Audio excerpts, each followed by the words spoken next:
चरखी दादरी में जेजेपी कार्यकर्ता बैठक में पहुंचे अजय चौटाला, जहां पूर्व विधायक राजदीप फोगाट ने बुका भेंट कर स्वागत किया और वहीं जन सैलाब के रूप में उमड़े कार्यकर्ताओं ने फूल माला पहनाकर शाल ओढ़ाकर उनका जोरदार स्वागत किया। इस दौरान पूर्व विधायक राजदीप फोगाट ने कहा कि जिस प्रकार जनता ने उन पर विश्वास करके भरोसा किया था और जो गठबंधन करके उनसे जो गलती हुई थी उनकी सजा वह लोकसभा चुनाव में भुगत चुके हैं। एक बार की गई गलती की 2 बार सजा नहीं होनी चाहिए। वहीं चरखी दादरी में कार्यकर्ता बैठक में पहुंचे अजय चौटाला ने कांग्रेस पार्टी और भाजपा पार्टी पर कटाक्ष करते हुए कहा कि कांग्रेस पार्टी ने अपने कार्यकाल में मात्र कुछ रुपए पेंशन बढ़ाने का काम किया है। खाली नहीं रहेगा, या तो राजनीति पटड़ी पे ही मिलेगा, अगर पटड़ी से मेरे को उठाया गया तो जेल में ही मिलेगा, लेकिन आप लोगों की सेवा करेंगे। अपने टाइम पे 10,000 आदमी इसमें काम करते थे दादरी के, और पिछले 20 साल से ये फैक्ट्री बंद है।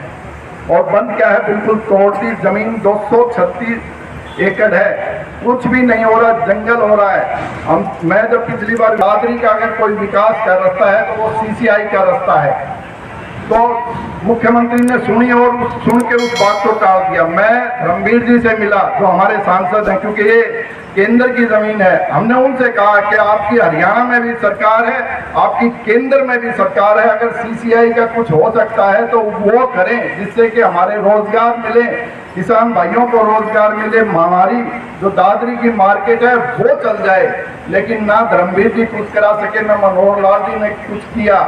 वो कहते हैं कि चुनाव में हम लोकसभा में गए तो लोकसभा में सबने कहा कि भाई आप लोगों ने एक जुर्म कर दिया कि बीजेपी के साथ चले गए। एक फिल्मी डायलॉग है कि एक जुर्म की 2 सजा नहीं हो सकती। ना तो कांग्रेस की सरकार बनेगी, ना बीजेपी की सरकार बनेगी, स्पष्ट बहुमत कहीं नहीं आने जा रहा। पिछली बार एक गलती हुई कि हमने समर्थन दे के सरकार बनाई, लेकिन अगर आप लोगों का आशीर्वाद रहा तो इन दोनों में से किसी से भी समर्थन लेके सरकार हम बढ़ाएंगे, सेवा हम आप लोगों की करेंगे। उनकी भी मजबूरी है कि हमारे बगैर अब की बार हरियाणा में फिर से सरकार नहीं बनेगी। मेरे से भी बहुत सी गलतियां हुई, लेकिन आदमी गलतियों से ही सीखता है। मैं भी गलतियों से बहुत कुछ सीखा हूँ, गलतियां मेरे से भी हुई, उसकी भी मैं सभी कार्यकर्ताओं से और आप लोगों के माध्यम से दादरी क्षेत्र से माफी चाहता हूँ। लेकिन आप मान के चलें, अनुभव अब इतना हो गया, ऊपर वाले ने जो इतना आशीर्वाद दिया, अब केवल और केवल एक ही बात दिमाग में है, वो है केवल और केवल आप लोगों की सेवा, दादरी का विकास, दादरी को ऊंचाई पे ले जाने का एक काम जो मेरे को मिलेगा, आप लोगों के आशीर्वाद से मिलेगा। बुजुर्गों और नौजवान दोस्तों, इसलिए आपसे गुजारिश और विनती करने के लिए आया हूँ कि आज जो ये कोई 6,000 पेंशन देने की बात करता है, कोई 7500 देने की बात करता है, कोई 500 रुपये में सिलेंडर की बात करता है, और इसी तरीके से सत्ताधारी राजनीतिक दल के लोग भी लगातार लॉलीपॉप बांट रहे हैं, रेवड़ियां बांट रहे हैं, लोगों को गुमराह करने के लिए रोजाना नई नई घोषणाएं करने का काम करते हैं।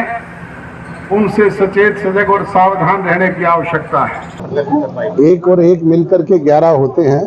निश्चित तौर पर इसके सार्थक परिणाम आपको चुनाव के नतीजों में देखने को मिलेगा। कांग्रेस पार्टी का गठबंधन हो चुका है, उम्मीदवारों की घोषणा कब तक कर पाएगी? हमारी 2 तारीख को पीएसी की मीटिंग है, तब तक सारी पिक्चर और क्लियर हो जाएगी।